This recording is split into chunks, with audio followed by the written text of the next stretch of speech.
So magandang hapon po sa ating lahat and welcome ulit sa ating Sunday service. And bago natin umpisahan, imbitahan ko po kayo lahat na tumayo para sa ating opening song.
Agyabat kami ako, ta pinagkay sana kami manin ako, kada nga mangidayaw kun ka.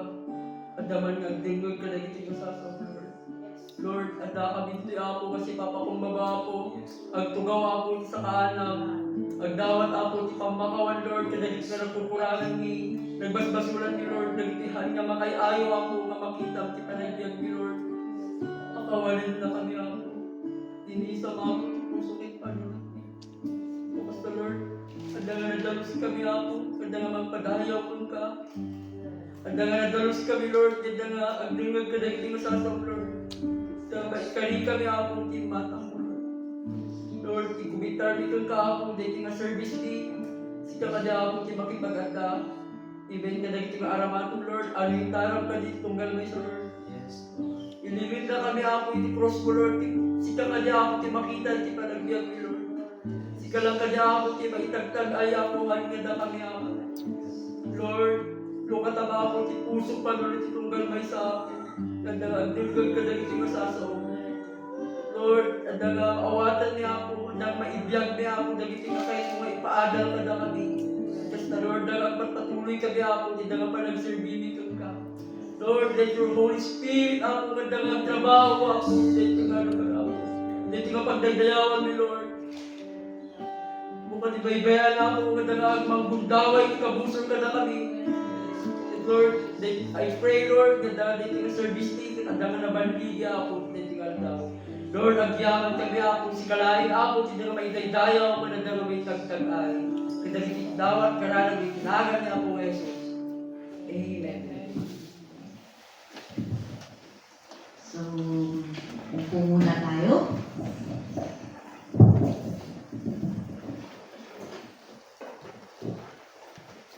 And dadako po tayo sa second part ng ating service, which is the sharing of testimony. And ang pag-share ng testimony, makakala nyo nagkukwento lang kayo, pero hindi nyo alam may na-inspire pala kayo dahil sa mga testimonies nyo. So,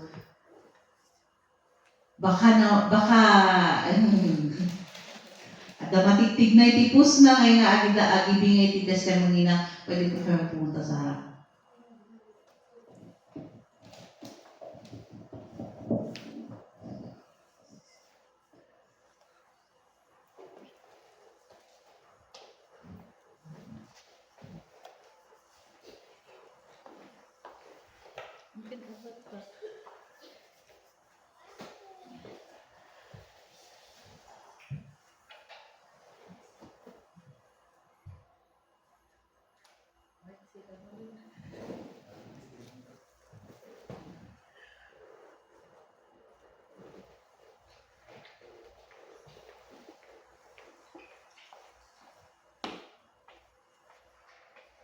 Wala ba? Or nahihiya lang kayo?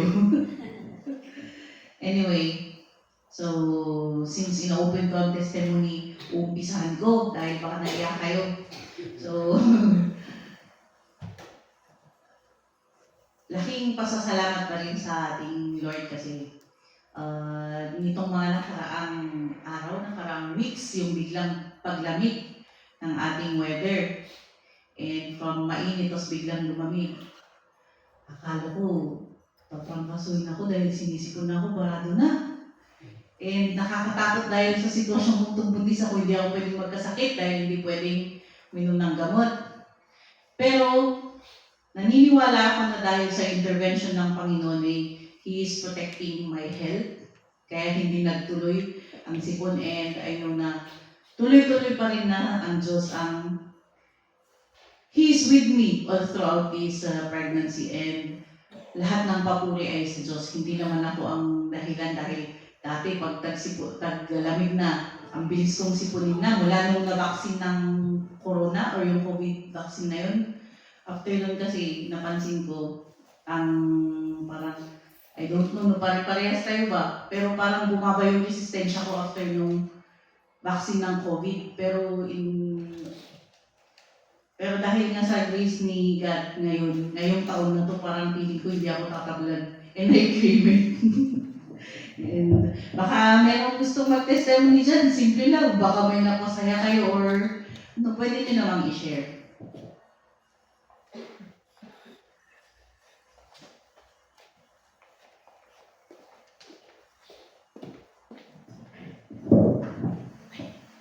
Tayo ti Apo. Hallelujah.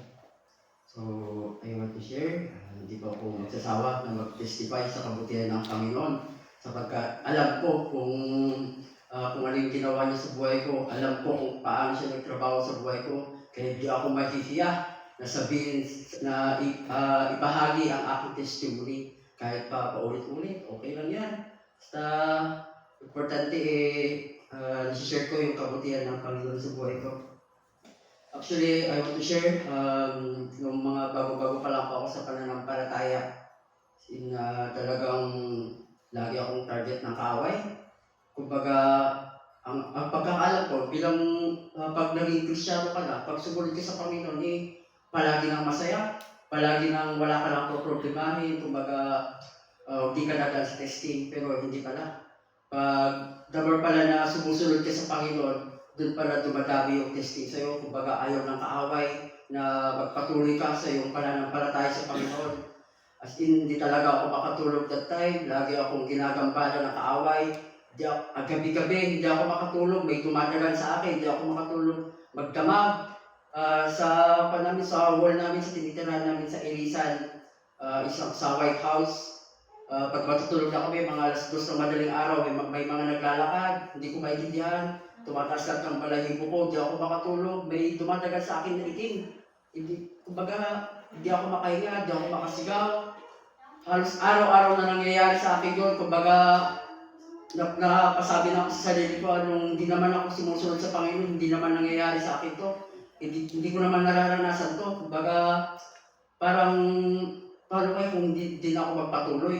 Kasi nung hindi ako nagpapatuloy sa Panginoon, hindi ko naman nararanasan para lang makatulog ako. Pero, yun, nagpapasalamat ako sa Panginoon kasi pinalakas niya ako. Hanggang sa nakita ko kung paano siya magtrabaho.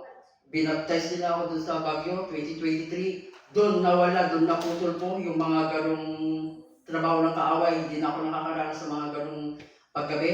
Hindi na ako na-i-sleep paralysis, tawag ba din? Hindi na ako yung dati na palaging takot sa mga ganyang bagay. Kundi pinalakas ako ng Panginoon. Binago niya yung buhay ko. Yung buhay ko na dating kay gulo, walang kasiyahan, walang kapahingahan. Kumbaga, yung araw ko umiikot na lang sa trabaho.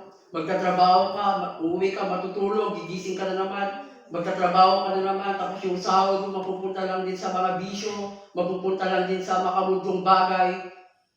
Pero nung nakilala ko ang Panginoon, doon ko nakita na sa Panginoon lang pala makakamtan ang tunay na kasiyahan. Sa Kanya mo lang pala makakamtan ang tunay na kagalakan at tunay na kapahingahan ng buhay. Kumbaga, pag wala sa iyo ang Panginoon, walang silbi ang buhay pag wala siya sa buhay mo. Yun lang po, sa Kanya po lahat ng papuri.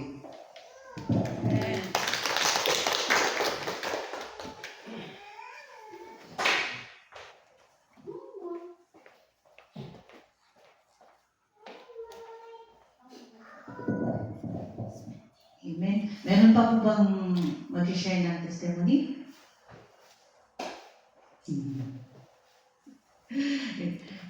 Anyway, yung mga nahihiyang mga puwet nyo na tumayo ngayon, huwag kayong mag-alala. Someday magiging testimony nyo yan kapag nagawa nyo na tumayo dito sa harap. So, ready na ba kayo magpuli sa Panginoon? Amen. So, invite ko kayo na tumayo at samahan natin ang music team para sa ating praise and worship.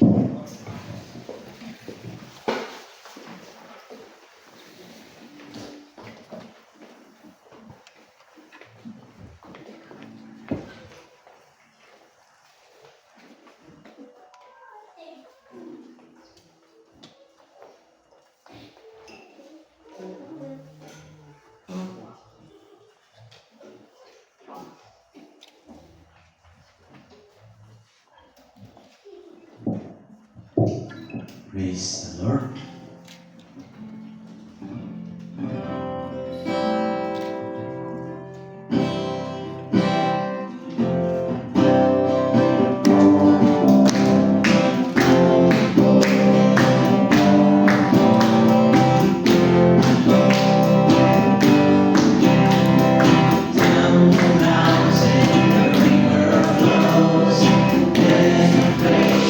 Forever it goes.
deserve the glory and the honor. Lord, we lift our hands in worship as we praise your holy name. You deserve the glory and the honor. Lord, we lift our hands in worship as we praise your holy name. For you are great, you do miracles so great. There is no one else like you. There is no one else like you. For you are great, you do miracles so great. There is no one else like you. There is no one else like you. There is no one else like you. Yes, Lord, thank you, Father God. Thank you for this day. Salamat ako sa loob kami ng pagkakayaan ko sa your presence, Lord. We give you all the highest praise, worship, and adoration in the mighty name of Jesus. Amen.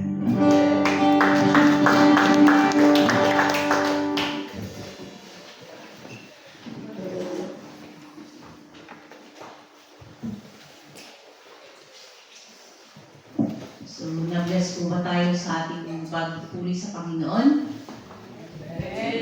So, para sa mga iba, I'm not sure kung lahat tayo is lumaki sa Pentecostal churches, which is yung tinatawag na free worship.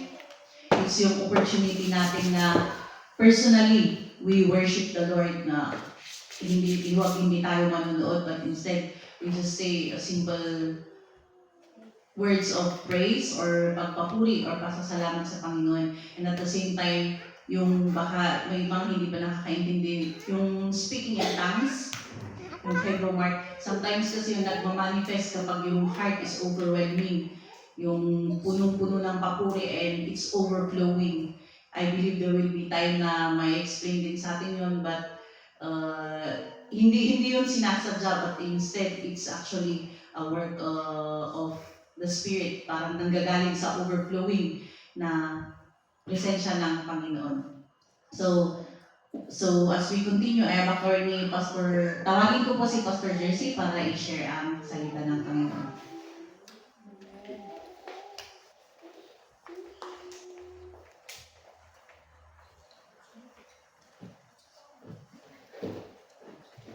Hallelujah. Maganda na po Diyos.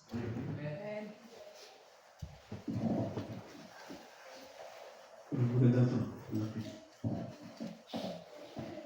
So, bago pa ang lahat, let's pray. Yes, Lord, we thank you. Maraming salamat sa oras muli na ito na kami makikinig sa iyong salita. We pray, Father God, na tulungan mo kami, bigyan mo kami ng spiritual na pangunawa.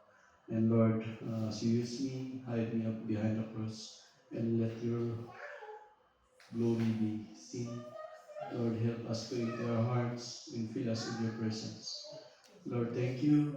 This is our prayer in the name of Jesus. Amen.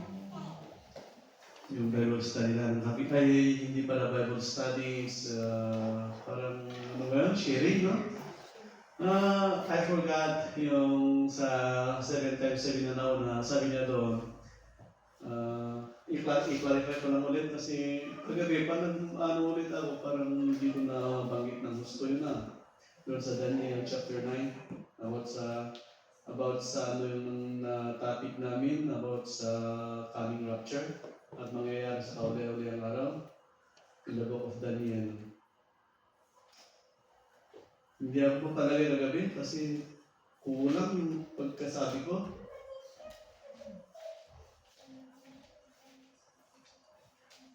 Daniel chapter 9 ba yan? Ito. 77 are decreed for your people in your holy city to finish transgression, to put an end to sin, to atone for wickedness, to bring an everlasting righteousness, to seal up vision and prophecy, to anoint the most holy place.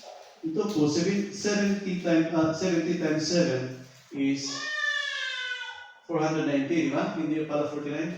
So within that 490 days, dyan po ay magbuhat ng babalik yung mga Israelita sa Jerusalem. Mag-umpisa doon sa pagbabalik nila hanggang sa babalik muli hanggang sa second coming of Jesus Christ ay 490 years, no? At so yung sa 60 to 7, that is 483. Pagdating yung 483 years, doon ipapapatay ang Jesus Christ. Tama po ba? From the time the Lord goes to rebuild Jerusalem until the anointed one, the ruler comes, there will be 7 sevens, no? So, 49 years. Ito yung sabi niya, pagbalik ng mga Israelita sa Jerusalem, there will be 49 years. No? Kanina, 490 years yung expand ng pagbalik nila hanggang sa pagbabalik ulit ng Panginoong Hesus. Pero this time, pagdating nila sa Jerusalem, there will be 49 years. And ang susunod na 62 times 7, that is 480 years, it will be rebuilt with streets and trench, but in times of trouble. Until there will be 7 sevens and 62 sevens. Next verse na. After the 62 sevens, yung 483 years, after that, the anointed one will be put to death. Doon yung pinatay ng Panginoong Hesus sa 483 years. So, asan yung natitirang 7 years na inanap doon? Wala, no? Dahil 490 minus 483, there will be 7 years, no? Doon yung sinasabi nilang inantay natin na 7 years tribulation. Pero hanggang 490 years na lumampas, wala pa naman hindi pa naman bumalik ang Panginoong Hesus. Yun yung sinasabi ko sa Romans chapter 11 na grace. Ito yung grace period sa atin. Na inaantay ng Panginoon yung numbers of Gentile na makapasok. Pag natapos na yung numbers of Gentile, kaya napakaswerte yung last number of Gentile na maliligtas, na makakapasok doon. And then after that, maliligtas yung mga Gentiles, rapture, and then after that rapture, babalik na doon sa Jerusalem yung pangyayari, that is the tribulation, 7 years. The 3.5 years will be, the first 3.5 years will not be, hindi naman, that will be the Antichrist na he will, magsasabi na siya yung Jesus Christ, he will deceive many people. Ang daming madideceive na mga tao dahil magpapanggap na siya ang Diyos, yung Antichrist na for 3 to 5 years, 3.5 years. And after the 3.5 years, doon na may re-reveal na yung totoong katauhan ng Antichrist, doon na siya makikilala na siya ng Antichrist. Sasabihin niya na uupo na siya doon sa trono doon sa Jerusalem, sa third temple. And then, pag upo na doon bababa ang Panginoong Hesus at magkakaroon ng digmaan. At doon din sa 3.5 years, late na 3.5 years na yun yung Great Tribulation. Yung sobrang paghihirap ng mga tao. May maliligtas pa rin po doon ng mga Gentiles. Pero mahirap na. Dahil doon yung sabi nila na pag hindi mo tatanggapin yung mark of the beast, hindi ka makakabili, hindi ka makakakain, gugutumin ka. Kasi yung Antichrist na yun, siya na yung hahawak sa government, one world government, one world currency. Yun po yung sinasabi nila sa kaulawang araw, no? So, let us do our best to enter the rapture. No? May kurang pa ba doon sa susunod na mag-stand natin? Magano tayo ng question. Amen. So, yun po yung ano natin magabi. At siguro sa susunod na natin yung rapture naman, no? Yung pangyayari ng rapture. So, yan po. So, ang topic po natin is secrets of spiritual growth, no? Yung sekreto, bakit may mga bakit may mga matitibay ang pananampalataya, bakit may biglang sa pananampalataya, bakit ang iba ang taglan, no? Kanya-kanya po yan. Pero there is also yung masasabi ko na sikreto ng pagiging paglago sa spiritual, no? Sa 2 Peter chapter 1, verse 3 to 8,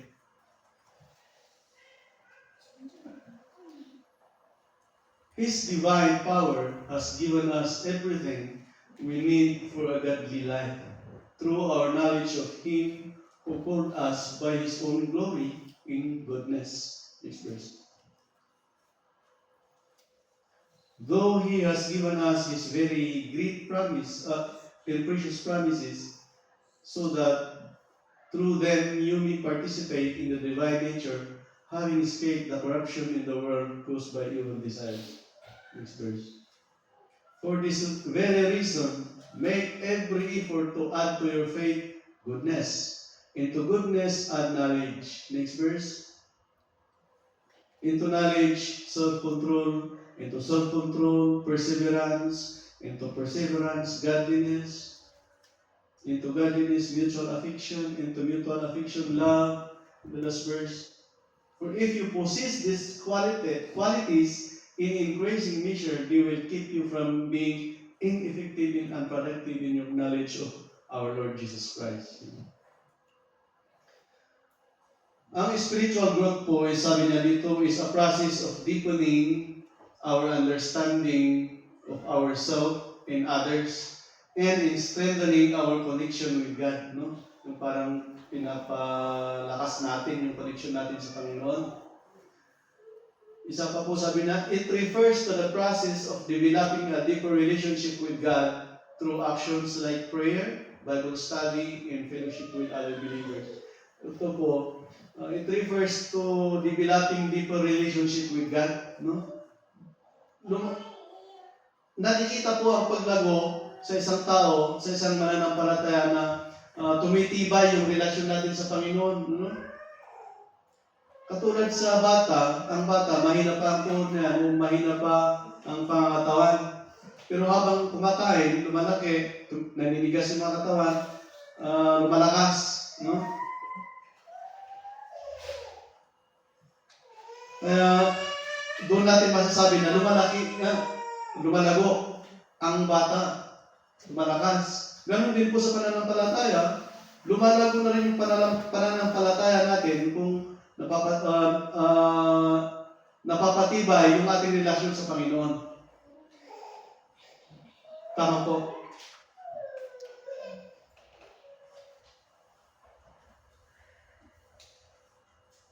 So, paano?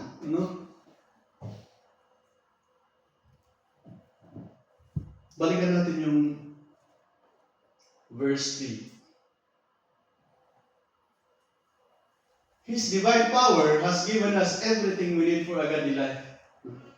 Ang source ng mga kailangan natin para mapatibay yung ating pananampalataya is from God. Siya ang source. At sabi niya, through our knowledge of Him, through our knowledge of God, kung gaano natin nakikilala o nakakilala ang Panginoon, o gaano natin gustong kilalanin ang Panginoon, doon naman niya binibigay yung kailangan natin para mapatibay. Ano? Sa pagkain, kung hindi mo alam kung kailangan nating alam kung ano yung naidudulot ng pagkain sa ating kalusugan, di ba? Katulad niyan, vitamin C para mapalakas yung ating resistensya, mga pagkain vitamin C, di ba? Kaya kailangan din natin kilalanin totoo ang Panginoon. Kasi meron po sabi nila, kilala ko ang Panginoon. Pero yung way of life, hindi naman isa sa buhay yung pagkakilala natin sa Panginoon. No? That is why, kung kilala natin ang Panginoon, kung gaano natin nakilala ang Panginoon, ganun naman katibay yung ating pananampalataya. At ganun naman katibay yung ating spiritual life, yung growth natin. Lumalago tayo. No? Habang as we encounter life of being a Christian, dito napapatibay yung relasyon natin sa Diyos. Katulad yan, nung maging Kristiyano ka na, kung yung sabi ng nag-testimony kanina, nung hindi pa Kristiyano, wala pa namang pagsubok, no? Yung katulad ng dinadaganan, mga ganyan. Pero kung kailan magki-Kristiyano na, doon na dumadami yung pagsubok, doon na nararanasan yung mga pagsubok sa buhay.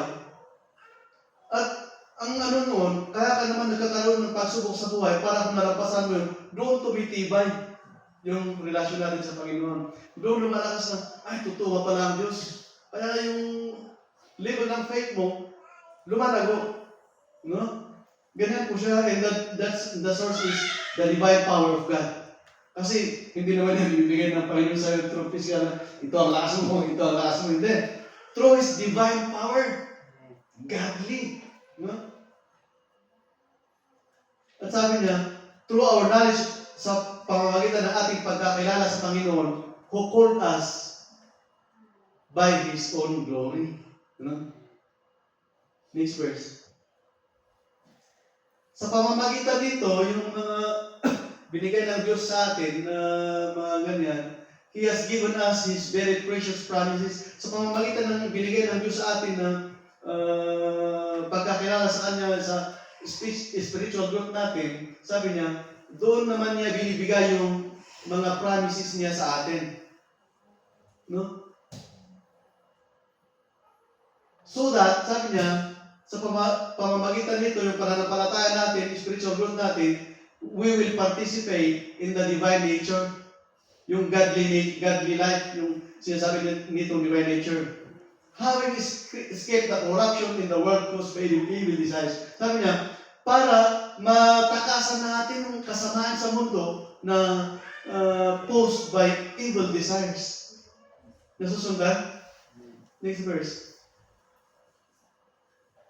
Kaya, for this reason, make every effort to add to your faith goodness. Ito yung sinasabi ko na kailangan natin na sikreto para magkaroon tayo ay dagdagan natin ng kabutihan yung ating pananampalataya. Hindi yung naniniwala lang tayo. Huwag yung kilala lang natin ang Panginoon. Sabi niya, dagdagan nyo ng kabutihan. No? At yung kabutihan, dagdagan nyo ng kaalaman. So ito, nag-aaral tayo ngayon sa salita ng Panginoon. The next verse. At pag nag-aaral, natututo tayo sa salita ng Panginoon, nagkakaroon tayo ng self-control. No? Ito yung sharing niya, no? Sino yung brother natin nung last Sunday na yun? Last Saturday Bible study? Taga mo tayo? Nasabi niya, kailangan din nating matuto sa salita ng Panginoon para alam natin na makontrol yung ating sarili, no? Ano pa? Anong kailangan sa self-control? Yan talaga yung karamihang pagsubok natin, no? Nawalan tayo ng control, lalo na sa kasama natin, sa anak natin, minsan bigla-bigla yung galit natin, di ba? At nararamdaman natin, nung nagpapatuloy tayo sa pagsisilbi sa Panginoon, nararamdaman natin na nakokontrol nga natin yung sarili natin sa mga ganyang bagay, no? O si Brother Marvin, sabi niya, yung testimony niya ng buhay niya, kaya may nangyari at yung pagpunta niya dito, may dahilan. Kasi hindi na makontrol yung sarili niya. No? At ito talaga ang problema, pag hindi natin makontrol yung sarili natin, mapupunta tayo sa mga bagay o sa mapupuntahan na hindi kaya-aya. The worst is yung mabibilanggo ka. Buti nga kung mabilanggo lang, ay kung yun yung nakakamatay natin, yun ang mas mahirap. Hindi tayo nabigyan ng pagkakataon na mag-repent. No? Kaya ngayon, habang nagpapatuloy tayo na tututo tayo sa salita ng Panginoon, nagkakaroon tayo ng self-control. And then perseverance. No? Perseverance, yung yan natin Ilocano na ka rin. Yung kahit anong nangyayari sa ano, nagpapatuloy ka pa rin, ganun ba yan? Kahit may mga pagsubok ka, nagpapatuloy ka. Kahit hirap na hirap ka, andun pa rin yung perseverance mo na magsilbi sa Panginoon. Mga ganyan. Idadagdag po yan. And then, into our perseverance, idagdag natin ang pagkamakadiyos. No? Ang pagkamakadiyos, ito yung isa eh. Anong mas maganda pakinggan yung Christian life or godly life, no? Ang diferensya ng Christian life, pwede sabihin mo Christian ka, no? Pero ang godly life, isinasabuhay mo siguro talaga yung pagkamakadiyos na kaugalian, pagkamakadiyos na ano pa, godliness. In the next verse, into godliness, mutual affection. Ano sa Tagalog yun? Sino may Biblia dyan?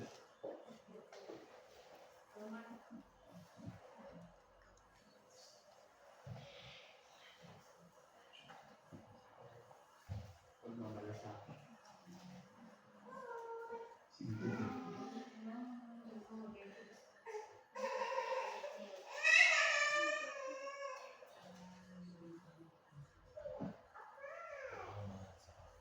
Kabanalan sa kabanalan, ang pag-ibig sa mga kapatid kay Kristo at sa pag-ibig sa mga kapatid kay Kristo, ang pag-ibig sa lahat. Ano pala yun? Mutual understanding sa mga magkarelasyon. Ito yung mabuting kaluban sa kapatid ay ang pag-ibig, pag-ibig. At sa mabuting kaluban sa kapatid, at sa mabuting kaluban, pag-ibig. No? So yun yung sinasabi niya na kailangan natin idagdag sa ating pananampalataya para ma-attain natin yung paglago sa spiritual.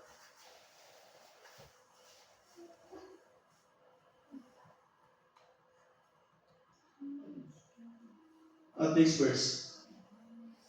For if you possess these qualities in increasing measure, they will keep you from being ineffective and unproductive in your knowledge of our Lord Jesus Christ. Subukan mong ilagay sa ibang version. Sa ESV or NLT. The more you grow like this, the more productive and useful you will be in your knowledge of our Lord Jesus Christ. No? The more na lumalago tayo sa ating pananampalataya, the more na nagiging productive tayo at kagamit-gamit tayo. Ibig sabihin pala, ang spiritual growth ay darating tayo sa time na productive tayo, hindi magiging kagamit-gamit tayo sa ating pagkakilala sa Panginoon. No? Ganda na sabi niya, for if you possess these things, ano yung mga things na sasabi niya, yung mga verses na yun, yung mga faith, goodness, yung mga yun, pag nagkakaroon tayo ng mga ganun, and then sabi niya, we will be more productive and we will be useful sa ating pagiging Kristiyano. So, di ba, pag Kristiyano na pala tayo, hindi na pala tayo, doon lang sa church makikinig at matatapos na yung buong araw, no? May impact po yung ating papatuloy, may impact po sa ating buhay, hindi lang sa ating buhay, kundi may extend pa, marami pang makakakilala sa Diyos nang dahil sa atin. No? Siguro inisip natin, paano ako? Hindi ako marunong gusto man natin, alam ko yan gusto man natin na ayain o i-share sa iba, pero hindi natin alam kung paano umpisahan, no? There are many style o maraming gawain na pwedeng maaya mo ang isang ligaw na kaluluwa na makilala ang Panginoon. One, nag-testimony si Brother Mark kagabi, sabi niya, inaaya niya sa kainan, nagkukwento-kwentuhan, hanggang sa dumating sila sa kwentuhan tungkol sa Diyos. Hindi na yun, naaya niya. Ano pa? Mga concert crusade, mga yan. Kung isa ka mga awit, pwede rin yan. Ano pa? Yung sharing of the Word of God, May kasama kami dati sa Dago, tourist siya, pero nakasama namin sa church dati.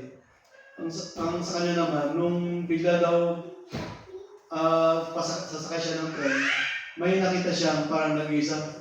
Ay, siyempre, nagkakilala sila one time. At yung sabi ko nga kagabi na alam mong hindi na kayo magkikita pa. Kaya doon na mismo, i-pray over mo na kagad. Kung kaya mo, i-lead mo ng sinner's prayer. Mga ganun po, ang dami pong pwede nating magawa para makaya tayo, may mailapit tayo sa Panginoon sa ating pagiging isang Kristiyano. No?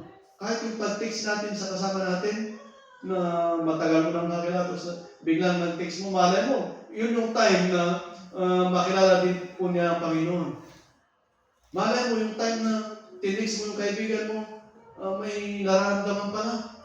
At nag-text ka, parang nabuhayan, and then nag-share ka pa ng verse, doon na pala siya mag-umpisa makakilala sa Panginoon.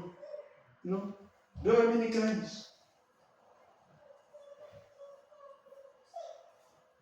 Pero if you, ilagay mo sa verse 9,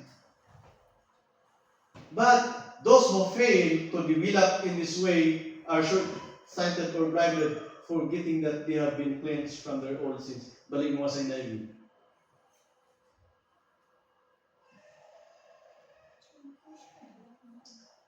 But whoever does not have them, ano yung mga them tinutukoy niya? Yung kanina, yung faith, goodness, perseverance, self-control. Sabi niya, pag wala ka nun, they are nearsighted in blind. Ano yung nearsighted? Kailangan pong lapitan yung para ilapit mo yung mukha mo para mabasa mo yung di ba? Kailangan pong malapit yung tao bago mo mamukha.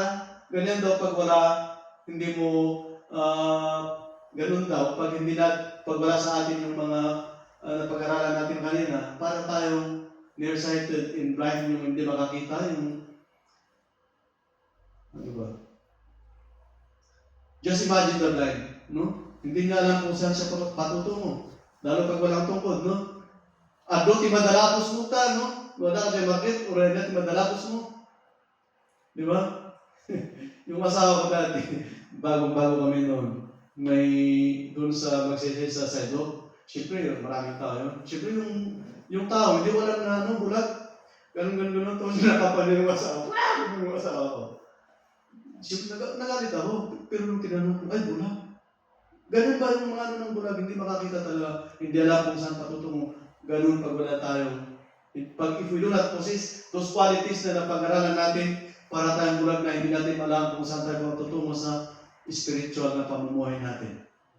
No? Yung sabi niya, forgetting that they have been cleansed from their past sins. If we do not possess those qualities, ibig sabihin, sabi niya, parang nakalimutan na natin na tayo na saved ng Panginoon. Nakalimutan natin na tayo naging isang Kristiyano. That is why we need those to focus on those qualities in increasing measure, sabi niya sa verse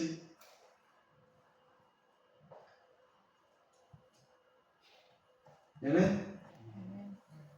So, ang paglago spiritually ay it includes increasing in our knowledge and understanding of God's Word. No? Nadadagdagan ng ating pagkilala at pag-unawa sa salita ng Panginoon. Isa pa yan. Biruin mo, kahit ang daming mga attorney, no? Nag-aral sila ng ilang taon. Marunong sila lintag, batas. Pero sa salita ng Panginoon kung magbasa, bakit hindi na maintindihan? No? Alam niyo po kasi yung sa una, yung verse 3 kanina, divine power, yun yung nagbibigay sa atin ng pag-unawa, the Spirit of God mismo.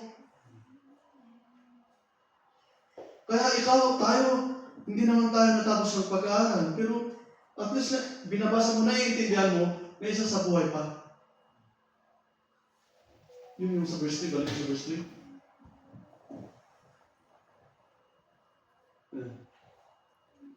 Verse 3. 2 Peter chapter 1 verse 3.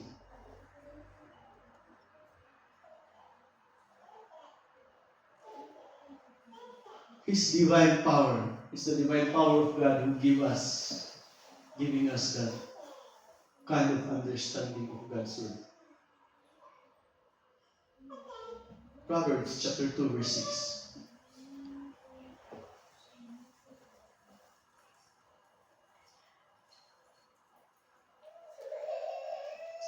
For the Lord gives wisdom. From His mouth comes knowledge and understanding. You know? It's only from the Lord. Kahit gaano makatalino sa paaralan, kung hindi ka nakakonekta sa Panginoon, malabong ibigay. Siguro meron din, pwede ka rin maging matalino sa mundo, but in the knowledge of God, we are poor. No? Pag Bible study, baka tatanungin tayo hanggang gaano yung pagkakilala mo sa Panginoon.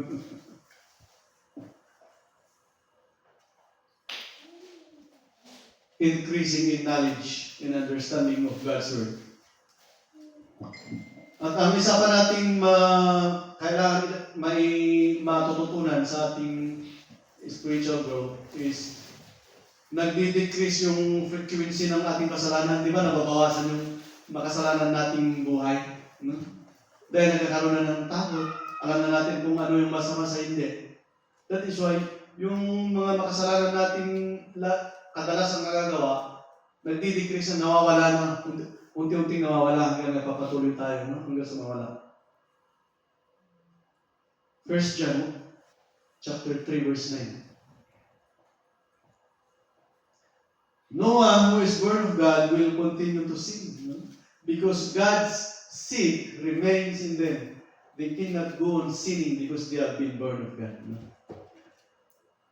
Wala pong sinuman na pinanganak sa Panginoon, yung na-born again, na nagpapatuloy sa kasalanan. Because God's seed, the Word of God, remains in us, they cannot go on sinning because they have been born of God. Kaya alam na natin yung masama sa hindi. No? Maliban kung bulag tayo, katulad kanina, no?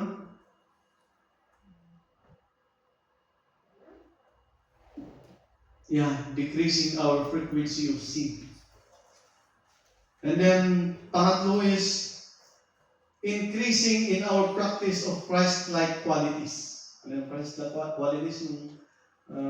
Christ-like qualities, ayun, mapagmahal ka, mabuti tayo sa kasama natin, nagkakaroon tayo ng self-control, ano pa, patience, no? Yung an-anusan ni partner mo, no? Sinong may maano dito? An-anusan ni partner, an-anusan ni partner mo. Patience. Gentleness, alam mo gentleness? Yung ginawa ka ng masama, tapos, tama ba? Ginawa ka ng masama, sinusuklihan mo ng masama. Mabuti, no? Sinusuklihan mo ng mabuti. Sabi ng salita, pag binato ka ng bato, batawin mo ng tinapay.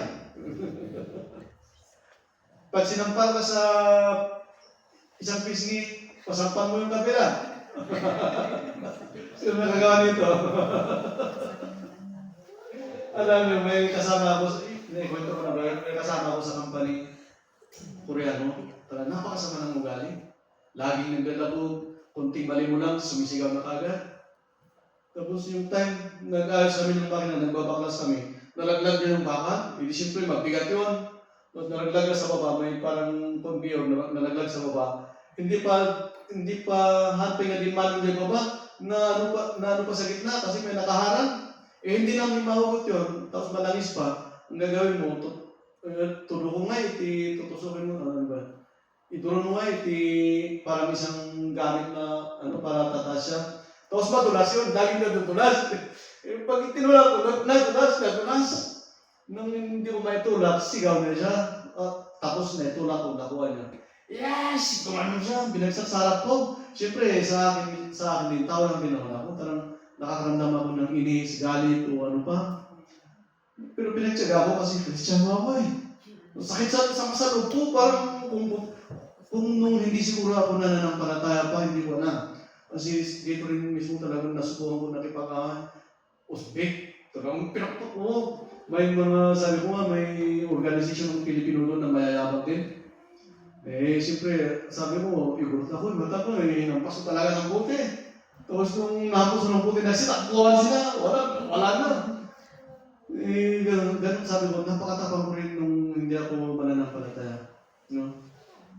Ako nga lang yung nagdadala sa Texas ng grinder ko na bakit para kung may mangyari kasi sabi ko, kung may mangyari sa akin, sige, so magkasubukan, may mga ganyan. I regret. Ganun na, sabi ko, siguro kung hindi pa ako mananampalataya, baka yari ko sa amin. Yun ang ginawa ko, sige, nayaan ko lang, tahimik lang ako. Parang gusto ko lumabas. Tinatanggal ko na yung tiyaga ko, parang gusto ko lang uwi. Gabi na yun eh. Pero inisip ko noon, may pamilya ako. Kaya paano gusto nito kung mababawasan, di ba? Kaya sige, nagpatuloy lang ako, tapos kinaumagahan. Sabi pa niya nung kinaumagahan, baka pwede mo akong hatid sa bahay. Sasakay sa sasakyan ko. Pero Kristiyano tayo, gawin natin, sinakay ko pa rin. Pero yung ngayon, okay na. Parang nakita niya yung pinakita kong kabaitan, mabait na siya sa akin. Oo. Kaya yung nasuklihan natin ng mabuting gawa, yung mga ganyung bagay. Kasi, ano din, magtatrabaho din ng Panginoon eh. Tapos doon niya na din na isa akong Kristiyano. Amen, amen, ganun siya pag pupunta ka ng church, ganun yung sabi niya. Kaya, doon, malay natin sa kasatapwa natin na Pilipino na gumawa sa atin ng masama at sinuklihan natin yung mabuti. Baka doon din sila makakilala sa Panginoon. No? So, let us isabuhan natin kahit mahirap na, pero masusuklayan din po ng kabutihan. Kung hindi naman po, Panginoon po yung magbibigay sa atin ng reward. Amen? Sana ako. Sobrang na-edel mo ito. Yun, increase our practice of Christ-like qualities. No? Alam ko na nararamdaman nyo din eh, na nung nakakilala ka sa Panginoon, na i-increase na rin yung pagiging mabuti natin. Ano? At ano ba, pang-apat is increasing our faith in trust in God. Ito na yung isa. Habang we possess those qualities at nagpapatuloy tayo sa pagsisilbi sa Panginoon, lumalago yung ating pananampalataya at yung ating pag-trust sa Panginoon. Yeah? Kasi alam na natin eh. Kaya sabi nga ni Paul kay Timothy, alam ko kung kanino ako nanampalataya. Pakinom mo ngayon bro. 2 Timothy siguro. 2 Timothy chapter 1.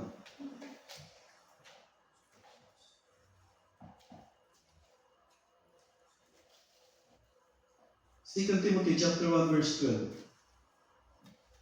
Ito yung sabi ni Paul. That is why I am suffering as I am sa ibig sabihin, may napagdadaanan din pala si Paul na sufferings. Pero sabi na, yet this is no cause for shame, because I know whom I have believed, and I am convinced that He or that God is able to guard what I have entrusted to Him until that day yung katapusan. Kaya, huwag tayong humihinto. Magpatuloy lang tayo kahit anong napagdadaanan natin. Dahil, alam mo na kilala mo na yung Panginoon eh. Andun yung trust mo eh. Kaya sabi ko, increasing our faith in trust in God. Nadadagdagan yung ating pag-trust sa Panginoon. If we have those qualities, yung qualities kanina. Nasusundan? Kaya mga kapatid, ganito talaga ang buhay Kristiyano. No? Baka sabi nyo, akala ko ba pag Kristiyano ka nang biyayahan ka ng Diyos ng kayamanan? Sinong nag-isip dito na meron dyan eh? Tingnan mo. Godliness without.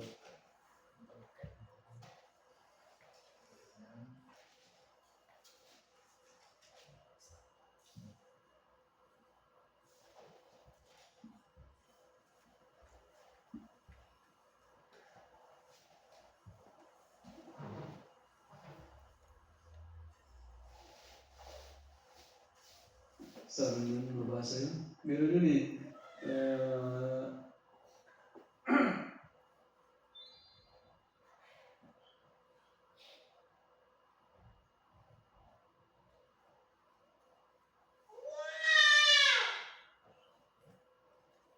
Ito sa 1 Timothy chapter 6 verse 5.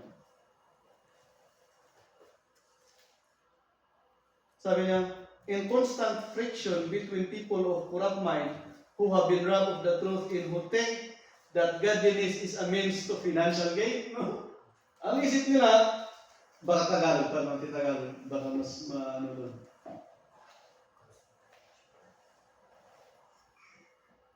Pagtatantalan ng mga tao, masasama ang pag-isip at salat sa katotohanan na nagsisipag akala na ang kabanalan ay parang pakinabang ay iba yung ano dito. Pero yung maganda niya sa NIV na sabi niya dito, they think that godliness, yung pagiging pagkamakadiyos ay financial gain, yung mayaman ka, maraming ganyan eh. Kaya minsan, pag nakita nila ang pastor na, bakit pastor? Bakit hanggang ngayon, pobre pa rin? Ay, wag, doon na lang ako sa mga ibang church, mga ganyan. But the real thing is, pero meron din pong pinagpalang pastor, no? Meron din pong pinagpala sa kayamanan dito. Pero karamihan, lalo na sa liblib na lugar sa atin, like, for example, in Bukidnon, yung church natin doon, yung pastor, minsan kinukuha namin yung mga basto, kumakain na lang ng saging, no? Mga ganyan.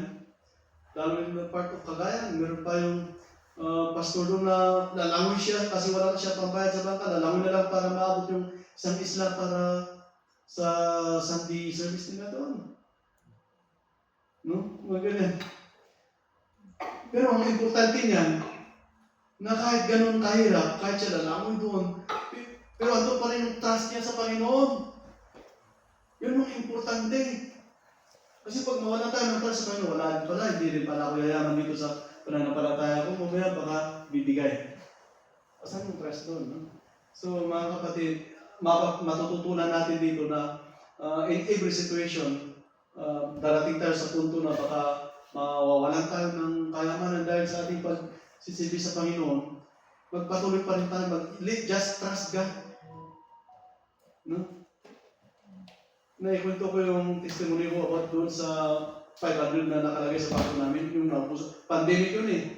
Walang-wala na talaga, pero pwede naman ako manghiram sa mga kaibigan kasi meron mga kapatiran na pwede kang paghihiraman.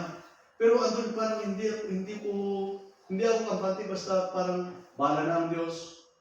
Hanggang sa darating yung araw, pinabukasan, mag-tuition na talaga. Alam ko namang wala akong pera eh. Basta sabi ko, bakit pwede kong buksan yung online bank ko? Nung tinanong ko, may 500,000 won pangbayad doon. Parang imposible nangyayari. At ang nakalagay doon, galing sa Gaman Church. Ang Gaman na church na yun, nakikita namin yun sa bahay namin, pero ni minsan hindi kami pumunta doon. Ni minsan hindi kami sumilip doon. Pero Gaman Church talaga nakalagay. Kaya sabi ko, ganun talaga gumalaw ang Panginoon. Gagamit ang Panginoon. Siguro, kung paano yung ginawa nila, kung paano nila ibinigay yung hindi walang basta alam ko is work of God. Darating talaga yung mga bagay na ganyan, yung halos parang wala nang solusyon sa problema mo, pero yung at the last time, doon na gumalaw ang Panginoon. Alam niyo kung bakit? Kasi tinitisting tayo ng Panginoon eh. Kaya mga kapatid, mga ganyang bagay, ang gandang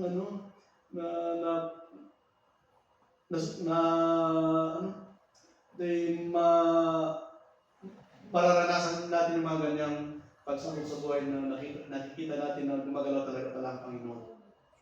No? At gumagalaw in impossible ways. No? Parang hindi pwede, pero naging pwede sa Panginoon. Amen? Yan po. So, yan po yung ating natutunan ngayon. Growing spiritually. Growing spiritually includes increasing in our knowledge and understanding of God, and then decreasing in our frequency of sin, increasing in our practice of Christ-like qualities, and increasing in our faith and trust in God. Amen? May natutunan po tayo. Magpatuloy lang tayo, mga kapatid. I know that some of you are going into trials. Kung kayo na nanampalataya sa Panginoon, just trust God. Amen? Dito tayo matitest sa ating pananampalataya. So, conclusion, learning how to grow spiritually is a long life journey. Na? Hindi po yan kaagad-agad na meron. Which occurs as we read and apply God's Word in our life. Habang nagbabasa tayo, nagpapatuloy tayo at sinasabuhay natin yung salita ng Panginoon. So, in order for spiritual growth to occur, we must be taught, rebuked, and corrected and trained by God's Word. No? May mga salita talaga ng Panginoon na parang nire-rebuke tayo, nakokorek yung ating ugali, natitrain tayo. No? Kasi sabi niya sa 2 Timothy chapter 3, verse 16, 2 Timothy chapter 3, verse 16, all Scripture is inspired by God and is useful to teach us what is true and to make us realize what is good, what is wrong in our lives. It corrects us when we are wrong and teaches us to do what is right. In Hebrews chapter 4, verse 12.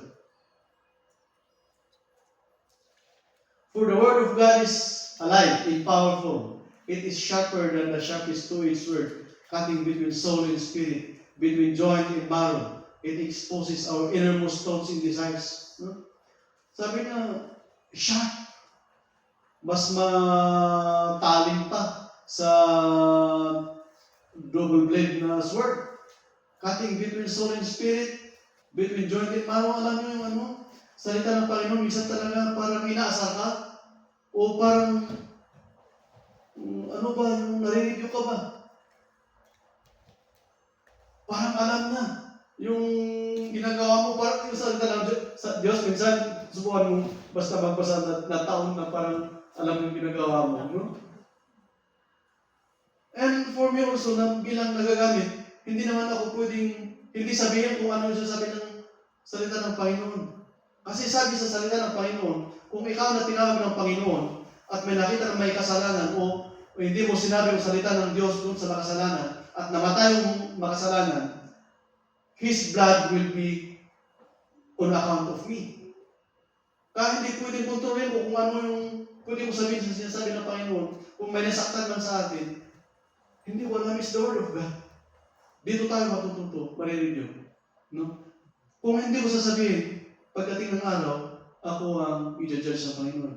I will be punished of every word that I did not say. No? One more, God works in different people in different ways. Kanya-kanya tayo, iba-iba tayo kung paano gumalaw ang Panginoon sa ating buhay. Iba sa inyo, iba sa akin, iba sa kanila, iba sa iba. No?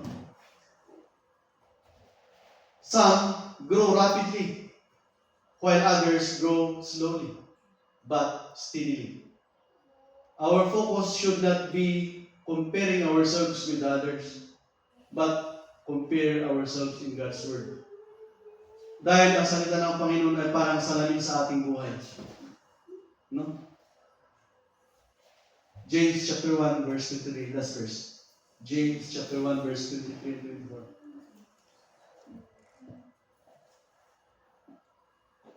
Yung inabi nga, lagay mo sa inabi.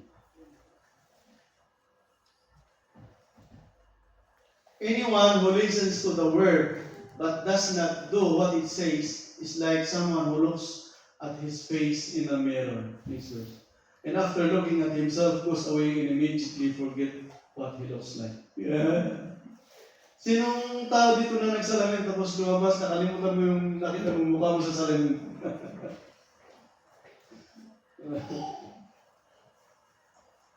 Ganon din daw ang Kristiyano. Pag hindi mo daw sinunod yung salita ng Panginoon, ganon ba daw? Parang nakalimutan mo yung mukha mo sa salamin. Ano ba yun? Nakalimutan mo isa ka palang Kristiyano. Baka sasandi ka ng isang Kristiyano, no? Paglabas mo, doon pala yung mga masasamang salita na malabas sa bibig natin, no? Yung asal natin. Pero sabi nga, hindi po yan bigla-biglaan yung ating paglago sa pananampalataya. At hindi po pare-pareho yung ating paglago. Meron din po yung matibay agad yung pananampalataya. Meron din po yung paunti-unti. No? So, huwag natin i-compare yung sarili natin sa iba. Ang tingnan natin yung sarili natin sa Diyos. Dahil ganun po ang Panginoon hindi po tinitingnan kung gaano tayo kasama. Ang tinitingnan ng Diyos yung ating pagiging isang Kristiyano, pagsunod sa Kanya, pagdating ng araw. So, kasi, minsan, kung tumitingin tayo sa kasama natin, kino-compare natin, minsan doon yung lumalabas yung ating pagbabackslide. Bakit siya? Ganito, bakit ako? Pareho naman kami nagsisilbi sa church. Diba? So, let us directly point or let us directly serve God. Huwag sa pastor, huwag sa kasama natin. No? Darating yung time, lalo pagdadami tayo, na may mga ganyang mangyayari. Inuuna ko na lang, i-focus natin ang pagsisilbi natin sa Panginoon. Amen? Let us pray.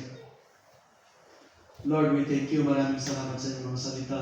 Lord, malamang Panginoon na hindi mo nasabi yung dapat na masabi ko, Panginoon. But I pray, O Lord, that your Holy Spirit will tell to each and every one of us what we need. Lord, may you work in our lives individually, Father God. You know our hearts. Alam mo po yung desire ng aming mga puso na gusto namin magsilbi sa Panginoon. Pero dahil sa corruption of this world, dahil sa kasamaan ng mundo minsan, na wawala kami sa focus, O Lord. We just pray, Father God, that ikaw ang siyang manguna sa puso namin, Panginoon, patungo sa aming pananampalataya sa iyo. Lord, tulungan mo po ang bawat isa. We pray for our lives. We pray for our brothers here in Guangzhou, lalong-lalo na sa mga kapatiran namin na walang visa, Panginoon. We pray for protection. Nawa, Lord, ikaw ang siyang magprotekta sa kanila against sa pagkasita, Panginoon. May you protect them as they are serving you, Father God. Protect their house, protect their territory, protect their family, Father God, and protect their hearts from being corrupt. Lord, kilala mo po ang bawat isa sa amin dito. Kilala mo ang iyong mga anak, Panginoon. As they serve you, Lord, may you guide them, Father God. Lahat ng kanilang lakad, lahat ng kanilang patutunguhan, Panginoon, protect them, Father God, lalo na sa panahon ito na ang klima ay magbabago muli, Panginoon. Ilayo mo ang isa sa masamang kalusugan, Panginoon. Lord, we pray for our brothers and sisters. We pray for our church, O Lord, na pabigyan mo kami ng church na maganda-ganda, O Lord, para kami ay makapag-focus, Panginoon. Kasi sa church na ito, Lord, our time is limited. We want unlimited time in serving you, Father God.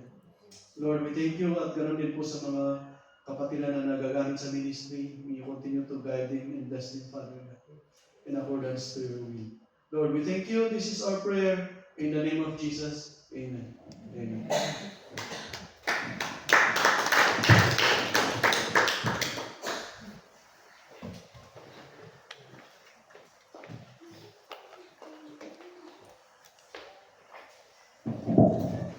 So thank you, Pastor, for the Word of God. And dadako po tayo sa part ng giving. But before we give our offerings, may i-share lang ako na Bible verse. 2 Corinthians verse 9. 2 Corinthians chapter 9 verse 6 to 7. Remember this, whoever sows sparingly will also reap sparingly, and whoever sows generously will also reap generously. Each of you should give what you have decided in your heart to give, not reluctantly or under compulsion, but for God loves a cheerful giver. So tawagin ko po yung mag-pray ng ating offering, and at the same time yung mga kakanta ng ating offering song.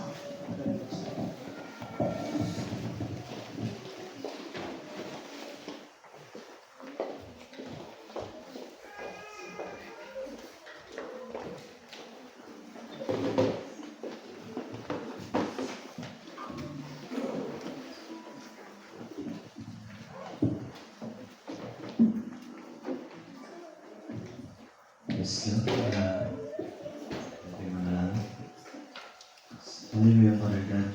In heaven, in the name of Jesus.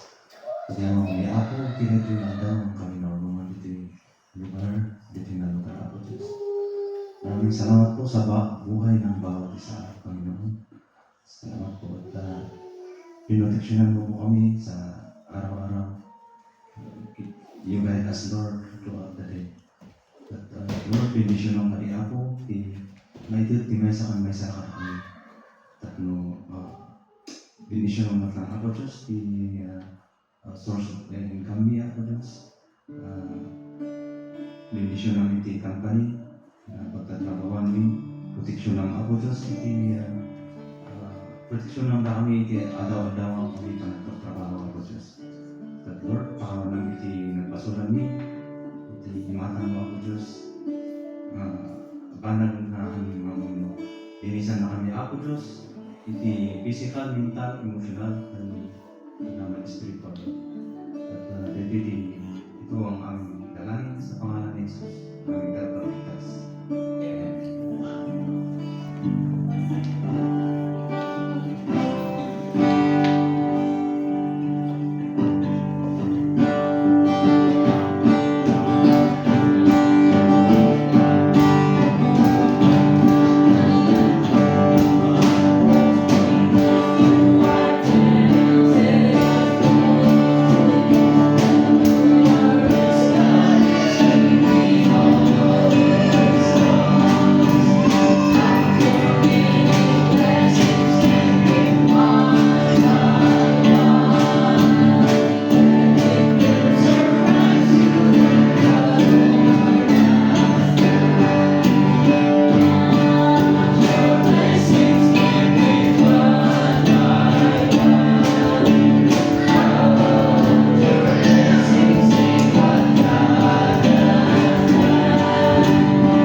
Announcement, next Sunday, wala muna ako, pero may pupunta dito, ano?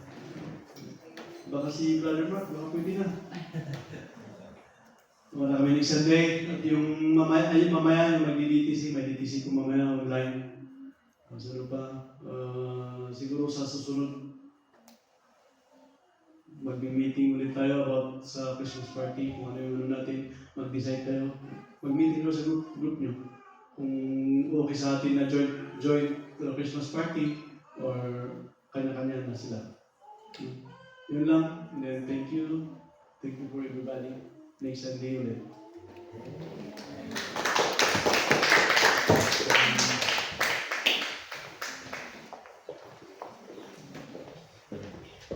So, tumayo muna tayo para sa ating victory song. And pagkatapos ng ating victory song, ipag-pray ni Brother Martin ang ating closing prayer.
Lubos po namin ipinagpapasalamat, Ama, ang aral, ang mga biyaya, ang mga katalinuhan, Ama, ang karunungan na nagmula sa inyo, ay inyong mga banal na salita, Ama, at lalong-lalo na po sa mga instrumentong inyong patuloy na pinagkakaloob sa amin, upang sa gayon ang aming pananampalataya, Ama, ay maging mas mapagtibay.